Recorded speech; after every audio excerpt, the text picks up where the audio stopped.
மேச ராசி அன்பர்களே, 2026 பங்குனி மாதம் எப்படி இருக்கும்? மேசத்துக்கு ராசிநாதன் யாருன்னா செவ்வாய் பகவான். அந்த செவ்வாய் பகவான் 11ஆம் இடம் என்று சொல்லக்கூடிய லாபஸ்தானத்தில் உட்கார்ந்துருக்கு. உங்கள் ராசிநாதன் லாபஸ்தானத்தில் இருக்கிறது சிறப்பு. அப்போது உங்களுடைய ஆசைகளை நிறைவேற்றுவதில் இந்த மாதம் உங்களுக்கு சிறப்பு பெறும். என்ன ஆசை உங்கள் மனசில் இருக்குங்களோ அதை செயல்படுத்துவதில் குறியாக இருக்கக்கூடிய ஒரு காலகட்டம். அதே சமயத்தில் உங்கள் ராசிநாதனோட ராகு இருக்கார். சுறுசுறுப்போடு செயல்படக்கூடிய தன்மை இருக்கும். வெளிநாட்டின் மேலே, அதாவது வெளிநாடு, வெளி மாநிலம், அந்நிய தேசத்துக்கு சென்று வரக்கூடிய அமைப்புகள் அப்படிங்கிறது இந்த காலகட்டம் உண்டு. ஏன்னா ராகுங்கிறது வெளிநாட்டுக்கு சொந்தக்காரர், அவரோடு உங்கள் ராசிநாதன் சேருது. அப்போ வெளிநாடு, வெளி மாநிலம், அந்நிய தேசம் சார்ந்த விஷயங்களில் சிறப்பு. அந்நிய மதம் சார்ந்த ஒரு நண்பர் உங்களுக்கு நிச்சயமாக கிடைக்கப் பெறுவார். அதில் மாற்று கருத்து என்பது இல்லை.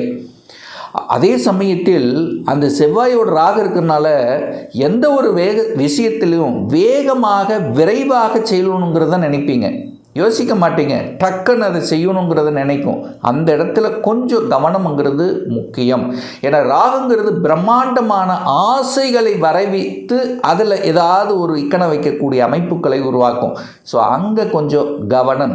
அதாவது புதிய விஷயங்கள் ஏதாவது நீங்கள் செய்கிறீங்கன்னா கொஞ்சம் யோசிக்கணுங்கிறத ஞாபகத்தில் வைத்து கொள்ளுங்கள். அதே சமயத்தில் அந்த செவ்வாயோட புதன் பகவான் சேர்ந்திருக்கார். புதனுங்கிறது 6ஆம் அதிபதி. கடன், நோய், எதிர்ப்பு, பகையை தரக்கூடியவனும் அதே புதன் பகவான் தான். அப்போது உங்கள் எதிரியும் கூட இருக்கா அப்படிங்கிறத ஞாபகத்தில் வச்சுக்கோங்க. அதே சமயத்தில் கோபம் வெளிப்படுத்தும். ஏன்னா செவ்வாய் 4ஆம் பார்வை 2ஆம் இடத்துல இருக்குது. டக்குன்னு பேசிடுவீங்க, கோபம் வரும், ஆக்ரோஷம் வரும். நிதானம் இல்லாமல் பேசிவிட்டு அதற்கப்புறம் யோசிக்கக்கூடிய தன்மை. ஏன்னா குருவின் பார்வை இருக்குது. அப்போ பெரிய மனிதர்களின் தொடர்புகள்ங்கிறது நிச்சயமாக இந்த மேசத்துக்கு ஏற்படுத்தும். கடவுளினுடைய அனுகிரகம் உண்டு. ஆனால் ஒரே ஒரு விஷயம், கோபப்படக்கூடாது, ஆக்ரோஷப்படக்கூடாது. நிதானம் அப்படிங்கிறது முக்கியம் என்பதை ஞாபகத்தில் வைத்து கொள்ளுங்கள். பொருளாதாரம் எப்படி சார் இருக்கும் இந்த மாதம்? பங்குனி மாதம் எப்படி இருக்கும்? 2ஆம் அதிபதியை பார்க்கணும்.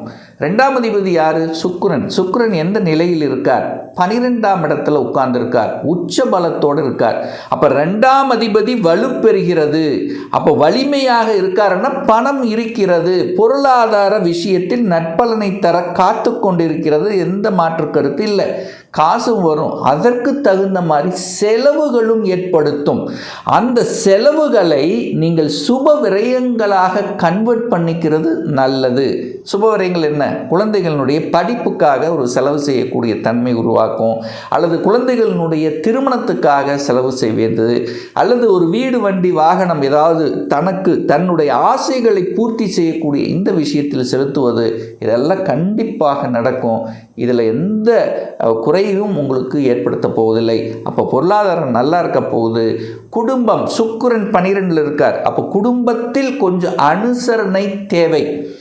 இந்த கோபம், ஆக்ரோஷம் தான் இந்த மேசத்துக்கு முதல் வெளிப்படுத்தும். அப்போ குடும்பத்தில் கொஞ்சம் அனுசரிக்கணும், கொஞ்சம் விட்டு கொடுக்கணும் அப்படிங்கிறத மைண்டில் ஸ்ட்ராங்காக பதிய வைத்து கொள்ளுங்கள் இந்த மேசராசி என்பர்கள். ஏன்னா 7ரை சனியில் விரயசனியாக இருக்கிறதுனால டக்குன்னு ஏதாவது ஒரு விரயத்தை ஏற்படுத்தக்கூடிய அமைப்புகளை உருவாக்கிறோம். ஸோ இதில் கொஞ்சம் கவனம். சார், வீடு, வண்டி, வாகனம் வாங்குவதற்கு ஏதாவது தடை இருக்கா? இந்த மேசராசி என்பர்களுக்கு இந்த பங்குனி மாதம் தடை இல்லை. ஏன்னா ஏன் இல்லைன்னா, வீடு, வண்டி, வாகனத்துக்கு காரக கிரகமாக இருக்கக்கூடிய சுக்கிர பகவான் உச்ச பலத்தோட வலிமையாக இருக்கார். காரக கிரகம் வலிமையாக இருக்கும்போது இந்த காரகத்தை செயல்படுத்தக்கூடிய அமைப்புகளை உங்களுக்கு நிச்சயமாக தூண்டு வைக்கும். அப்போ வாகனம் வாங்குகலாமா? தாராளமாக வாங்கிக்கலாம். வீடு வாங்கிக்கலாமா? தாராளமாக வீடு வாங்கிக்கலாம். கடன் கிடைக்குமா? ராசிநாதனுடன் புதன் சேர்ந்திருக்கார், கடனும் கிடைக்கும். ஸோ கேட்ட இடத்தில் கடன் கிடைக்குமா? கடன் கிடைக்கும். கடன் மூலமாக வாங்கலாமா? வாங்கிக்கலாம். ஆனால் தன்னுடைய கெப்பாசிட்டிக்கு மேலே கடன் போகக்கூடாதுங்கிறத மட்டும் மைண்டில் வச்சுக்குங்க. ரைட். 5ஆம் அதிபதி பூர்வ புண்ணியஸ்தானத்தின் அதிபதி, பஞ்சமஸ்தானத்தின் அதிபதியாக இருக்கக்கூடிய சூரிய பகவான் 12ல் போய் மறைஞ்சிருக்கார். 5க்குரியவன் 12ல் மறைவது நல்லதானா? மறைவது நல்லதில்லை. அப்போ குழந்தைகள் மேலே கொஞ்சம் அக்கறை எடுத்துக்கணும். குழந்தை கொஞ்சம் அதாவது உங்கள் பேச்சை கேட்க மாட்டாங்க, ஏதாவது ஒரு இடத்துல கொஞ்சம் இந்த ஆக்ரோஷம் கோபம் வெளிப்படுத்திடும். அப்போது கொஞ்சம் கோவப்படாமல் ஒரு நிதானமாக சொன்னீங்கன்னா கேட்பாங்க. ஸோ அதை கொஞ்சம் நீங்கள் மனதில் வச்சுக்கோங்க. ஏன்னா 5க்குரியவன் போய் 12இல் மறைஞ்சு அது சனி பகவானோட சேர்ந்துருக்கிறதுனால கொஞ்சம் எரிச்சல் ஊட்டக்கூடிய தன்மைகளை ஒரு சிலருக்கு ஏற்படுத்தும். அதே சமயத்தில் 5க்குரியவன் 12இல் இருக்கிறதுனால குலதெய்வத்துக்கு சென்று வருவது ரொம்ப நல்லது. இந்த மேசராசி அன்பர்கள் இந்த மாதம் பங்குனி மாதம் உங்கள் குலதெய்வம் எதுவோ அந்த தெய்வத்துக்கு ஒரு தடவை சென்று வழிபடுவது அனைத்து விதத்திலும் பூர்வ புண்ணியத்தை பலப்படுத்தும் என்பதில் எந்தவித மாற்று கருத்தும் கிடையாது. சார், கடனால், நோயால், எதிர்ப்பால், பகையால் ஏதாவது பிரச்சனை வந்துருமா இந்த மாதம் அப்படின்னு நீங்கள் கேட்டிங்கன்னா கண்டிப்பாக இல்லை. ஏன் இல்லை அப்படின்னா 6ஆம் அதிபதியை பார்க்கணும். அந்த 6ஆம் அதிபதி எங்கே இருக்கார்? 11ஆம் இடமான லாபஸ்தானத்தில் தான் உட்கார்ந்துருக்கார். அப்போ 6ஆம் அதிபதி கடன் நோய் எதிர்ப்பு பகையை தரக்கூடியவன் 11ஆம் இடத்தில் இருக்கும் பொழுது கண்டிப்பாக நன்மையை செய்யும். 6க்குரியவன் கணக்கு 6ல் போய் உட்கார்ந்துருக்கான். கடன் கொடுக்கக்கூடியவன், எதிர்ப்பை கொடுக்கக்கூடியவன் தனக்கு 6ல் போய் இருக்கும்போது கண்டிப்பாக கெடுதல்களை செய்யாது. கடனின் மூலமாக சில நன்மைகள், கடனை அடைச்சிடலாம், கடன்காரன் கழுத்து நிற்பானா? நிச்சயமாக இல்லை. பட் கடன் அப்படிங்கிற விஷயத்தில் கொஞ்சம் கவனத்தோடு செயல்படணும். ஏன்னா அடுத்த மாதம் எங்கே போயிடுறார்? 12இல் போயிடுறார், விரயத்துக்கு போயிடுறார். அப்போ கடனை பெருக்கி விட்டுரும். 7ரை சனியில் விரய சனியாக இருக்கிறதல்லவா, அப்போ விரயத்தை ஏற்படுத்தக்கூடிய அமைப்பை உருவாக்கிறோம். அப்போ கடன் எது வரைக்கும் அப்படின்னா கவனத்தோடு இருக்கணும்னா அந்த பங்குனி மாதம் 28க்கு அப்புறம் தான் உங்களுக்கு பிரச்சனை கொடுக்கும். அதுக்கு முன்னாடி கண்டிப்பாக இல்லை. ஹெல்த்து அக்கறை எடுக்கணுமா? கண்டிப்பாக எடுக்கணும். ஹெல்த்தால் ஏதாவது பிரச்சனை வந்துடுமா? கண்டிப்பாக இல்லை. ஒரு நல்ல டாக்டர் கிடைப்பாங்களா? நல்ல ட்ரீட்மெண்ட் கிடைக்குமா? கண்டிப்பாக கிடைக்கும். ஏன்னா 6க்குரியவன் தனக்கு 6ல் போய் மறைஞ்சிருக்கார். அப்போது இந்த ஹெல்த்து சார்ந்த விஷயங்கள் சரி செய்யக்கூடிய சந்தர்ப்பங்கள், வழக்கில் இருக்கிறவங்க அதிலிருந்து விடுதலை பெறக்கூடிய வாய்ப்புகள், எதிரிகள் யாருன்னு தெரியலனா கூட யாருன்னு தெரிஞ்சிக்கக்கூடிய வாய்ப்புகள், சந்தர்ப்பங்கள், அதில் வெற்றியடையக்கூடிய தன்மைகள் சிறப்பு பெறும். சார், வேலை கிடைக்குமா? மேசராசி என்பர்களுக்கு இந்த மாதம் 6ஆம் இடத்தை பார்க்கணும். 6 தான் வேலை. 6க்குரியவன் 11ல் உட்கார்ந்து குரு பார்வை, பாக்யாதிபதி பார்வை பெற்றிருக்கின்ற புதன் நன்மையை செய்வார். வேலை இல்லாத மேசராசி என்பவர்களுக்கு நிச்சயமாக இந்த பங்குனி மாதம் வேலை கிடைத்துவிடும். மன உறுதியோட தன்னம்பிக்கையோட செயல்படுங்கள், கண்டிப்பாக உண்டு. அது குறிப்பாக எப்பத்துக்குள்ளே கிடைச்சிரும் அப்படின்னா பங்குனி மாதம் 28, அதாவது ஏப்ரல் மாதம் 11க்கு அப்புறம் 11ஆம் தேதிக்குள்ளே கண்டிப்பாக வேலை கிடச்சிரும் அப்படிங்கிறத ஸ்ட்ராங்காக நம்ம சொல்லலாம். உங்கள் முயற்சியால் திருமணம் சார்ந்த சுப காரியங்கள் செயல்படுவதற்கு ஏதாவது தடை இருக்கா சார்? 7க்குரியவன் 12ல் உச்ச பலத்தோட வலிமையாக இருக்கார். அப்போ சுக்கிரன் உச்சத்தோடு இருக்கார், வலிமையாக இருக்கார். ஆனால் அதே சுக்கிரன் இந்த பங்குனி மாதம் 12ஆம் தேதி உங்கள் ராசியில் வந்து 7ஆம் இடத்தை பார்க்குறார். அப்போ 7க்குரியவனான சுக்கிர பகவான் பங்குனி மாதம் 12ஆம் தேதிக்கு அப்புறம் உங்கள் ராசியிலே அமர்ந்து கொண்டு தனது 7ஆம் பார்வையாக 7ஆம் இடத்தை பார்க்கும் பொழுது நிச்சயமாக திருமணத்தை நடத்தி கொடுக்கக்கூடிய அமைப்புகள், சந்தர்ப்பங்களை உருவாக்கும்.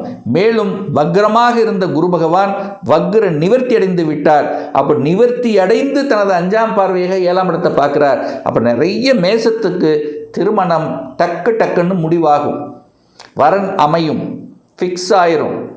திருமணம் தடையில்லாமல் நடவதற்குண்டான அத்தனை சாத்தியக்கூறுகளையும் இந்த மேசத்துக்கு நிச்சயமாக உருவாக்கும். அதில் மாற்று கருத்து என்பது இல்லை. குரு நேர 9ஆம் இடத்தை பார்க்கிறார், வக்ர நிவர்த்தி அடைந்து பாக்கியஸ்தானத்தை பார்க்கிறார். ஒரு பாக்கியம் கிடைக்கணும், குழந்தை பாக்கியம் இல்லாத தம்பதிகளுக்கு. ஏன்னா பாக்கியஸ்தானம் அப்படிங்கிறது குரு 9க்குரியவன் 3ஆம் இடத்தில் அமர்ந்து கொண்டு 9ஆம் இடத்தை பார்க்குறார். பாக்கியத்தை கொடுக்கணும். குழந்தை பாக்கியம் இல்லாதவர்களுக்கு குழந்தை பாக்கியம் கொடுத்தே ஆகணும். வேலை இல்லாதவர்களுக்கு வேலை பாக்கியம் கொடுத்தே ஆகணும். வெளிநாட்டுக்கு போகணும் என்கின்ற எண்ணத்தில் இருக்கக்கூடிய மேசத்துக்கு கண்டிப்பாக அது கொடுத்தே தீரும். அதாவது வெளிநாடுன்னு மட்டும் எடுத்துக்க வேண்டாம், வெளி மாநிலம், வெளி ஊர், இந்த மாதிரியான தன்மைகள் சிறப்பு பெறுகின்ற ஒரு நல்ல காலகட்டமாக அமையும். இதில் மாற்று கருத்து என்பது இல்லை. ரிசர்ச் நல்லா இருக்கும். ரிசர்ச் சம்பந்தப்பட்ட துறையில் இருக்கின்றவர்களுக்கு கூடுதல் நன்மையை தரும். புதிய கண்டுபிடிப்புகள், அந்த ஒரு ஞானம், புத்திசாலித்தனம், அறிவார்ந்த செயல்களில் ஈடுபடக்கூடிய தன்மை உண்டு. கடவுள் மீது ஒரு பக்தி, ஒரு ஆன்மீகத்தின் மீது நாட்டம், இதெல்லாமே கண்டிப்பாக கொடுக்கும். இதில் எந்த மாற்று கருத்து இல்லை. தொழிலில் இருக்கின்றவர்கள் கூடுதலான வருமானம் அடைவதற்கான சந்தர்ப்ப சூழ்நிலைகள், புதிய ஒப்பந்தங்கள் கிடைப்பதற்கான அமைப்புகள், அரசு ரீதியில் சில அனுகூல மேன்மைகள் கிடைக்கக்கூடிய அமைப்புகள் உண்டு. பட் உங்கள் மேலதிகாரிகள், எங்கே வேலை பார்க்குறீங்களோ மேலதிகாரிகளுடன் கொஞ்சம் கனிவாக நடந்து கொள்ள வேண்டும். மேலதிகாரிகளை குறிக்கக்கூடிய சூரிய பகவான் சனி பகவானுடன் சேர்ந்து விரயஸ்தானத்தில் இருக்கிறனால உங்கள் மேலதிகாரிகளை பகைத்து கொள்ளக்கூடாது அப்படிங்கிறத ஞாபகிச்சுக்குங்க. கோபப்பட்டு ஆக்ரோசப்பட்டு வேலை விட்டுறக்கூடாது. ஏன்னா கோபம் வரும் உங்களுக்கு இந்த மாதம். ஸோ இந்த ரெண்டும் பார்க்கணும். அதே சமயத்தில் இந்த மாதம் நல்ல நல்ல மாற்றங்களை கொடுக்கக்கூடிய, உயர்வை தரக்கூடிய ஒரு நல்ல மாதம்தான் இந்த மேசத்துக்கு பங்குனி மாதம்.